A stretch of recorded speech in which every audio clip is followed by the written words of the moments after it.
जय माता रानी दोस्तों, आप सभी का बहुत बहुत स्वागत है आपके अपने चैनल राधा कृष्ण ऑफिशियल में।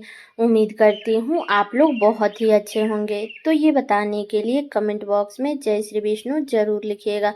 तो चलिए दोस्तों, आज आप इस वीडियो में मोहिनी एकादशी व्रत की कथा सुनेंगे। तो आप लोग कथा पूरा जरूर सुनिएगा और कथा सुनने के बाद में वीडियो को लाइक और चैनल को सब्सक्राइब जरूर कर दीजिएगा। तो चलिए सुनते हैं मोहिनी एकादशी की संपूर्ण कथा। तो सबसे पहले आप सभी को मोहिनी एकादशी की ढेर सारी शुभकामनाएं। भगवान विष्णु और माता लक्ष्मी की कृपा आप और आपके पूरे परिवार पे हमेशा बनी रहे।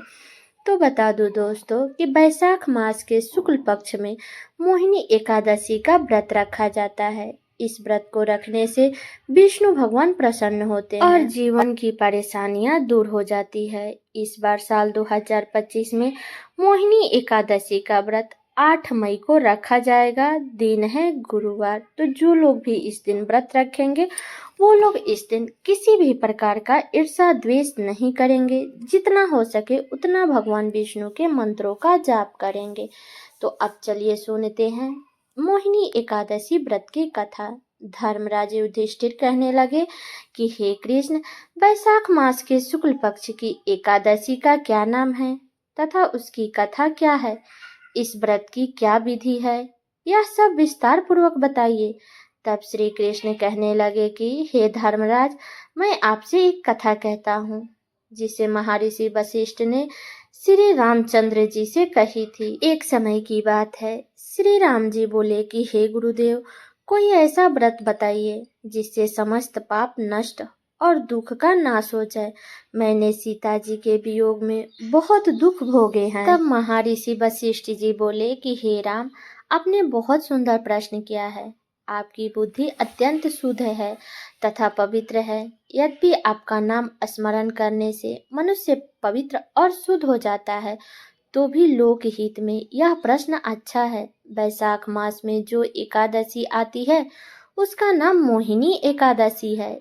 इसका व्रत करने से मनुष्य सब पापों तथा दुखों से छुटकारा हो जाता है। मैं इसकी कथा कहता हूँ, ध्यान पूर्वक सुनो। सरस्वती नदी के तट पर भद्रवती नाम की एक नगरी में घुतिमान नामक चंद्रवशी राजा राज करता था। वहाँ धन धान्य से संपन्न पुण्यवान धनपाल नामक वैश्या भी रहता था। वह अत्यंत धर्मात्मा और विष्णु भक्त था। उसने नगर में अनेक भोजनालय, प्याऊ, कुएं, सरोवर, धर्मशाला आदि बनवाए थे। सड़कों पर आम, जामुन, नीम आदि के अनेक वृक्ष भी लगवाए थे। उसके 5 पुत्र थे, सुमना, सद्बुद्धि, मेधावी, सुकृति और घृष्ट बुद्धि थे। इनमें से 5वां पुत्र घृष्ट बुद्धि महापापी, वह पितृ आदि को नहीं मानता था। वह वैश्या दुराचारी मनुष्य की संगति में रहकर जुआ खेलता और पराई स्त्री के साथ भोग विलास करता था तथा मांस मदिरा का सेवन करता था। इस प्रकार अनेकों कुकर्म में वह पिता के धन को नष्ट करता रहता था। इन्हीं कारणों से उनके पिता ने उसे घर से निकाल दिया था। घर से बाहर निकलने के बाद वह अपने गहने कपड़े बेचकर अपना निर्वाह करने लगा। जब सब कुछ नष्ट हो गया तो वैश्या और दुराचारी साथियों ने उसका साथ छोड़ दिया। अब वह भूख प्यास से अति दुखी रहने लगा। कोई सहारा नहीं दिखा तो वह चोरी करना सीख गया और एक बार वह चोरी में पकड़ा गया तो वैश्या का पुत्र जानकर चेतावनी देकर छोड़ दिया गया, मगर दूसरी बार फिर पकड़ में आ गया तो राजा ने इस बार उसे कारागार में डाल दिया। कारागार में उसे अत्यंत दुख दिए गए। बाद में राजा ने उसे नगर से निकल जाने को कहा। तब वह नगर से निकलकर वन में चला गया और वन में पशु पक्षियों को मारकर खाने लगा। कुछ समय पश्चात वह बहेलिया बन गया और धनुष बाण लेकर पशु पक्षी को मार मार कर खाने लगा। एक दिन भूख प्यास से व्यवस्थित होकर वह खाने की तलाश में घूमता हुआ कौंडिन्य ऋषि के आश्रम में पहुंच गया। उस समय बैसाख मास था और ऋषि गंगा स्नान करके आ रहे थे। तब उनके भीगे वस्त्र के छींटे उस पर पड़ने से उसे कुछ सद्बुद्धि प्राप्त हुई। तब वह कौंडिन्य मुनि से हाथ जोड़कर कहने लगा कि हे मुनि, मैंने जीवन में बहुत पाप किया है। आप इन पापों से छूटने का कोई साधारण बिना धन का उपाय बताइए।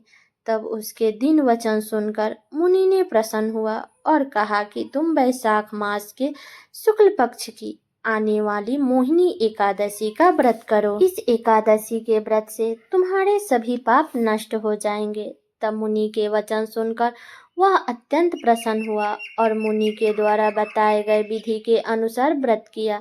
तो हे राम, इस व्रत के प्रभाव से उसके सब पाप नष्ट हो गए और अंत में वह गरुड़ पर बैठकर विष्णु लोक को गया।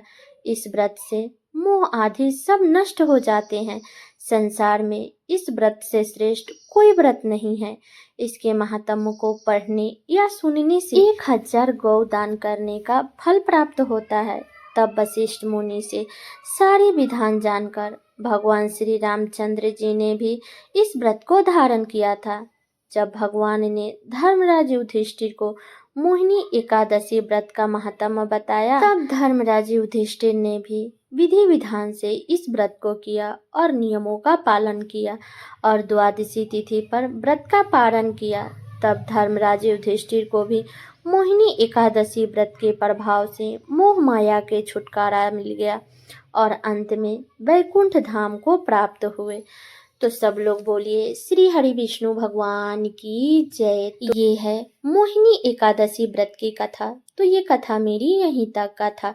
कैसा लगा ये कथा आप लोग कमेंट करके जरूर बताइएगा। चैनल पे नए आए हैं तो सब्सक्राइब कर दीजिएगा, वीडियो को लाइक कर दीजिएगा और वीडियो को शेयर कर दीजिएगा ताकि हर कोई आज मोहिनी एकादशी व्रत के दिन इस कथा को सुन सके और उसका भी व्रत पूरा हो सके। तो चलिए दोस्तों, मिलती हूँ अगले वीडियो में किसी नए वीडियो के साथ में। तब तक के लिए नमस्कार।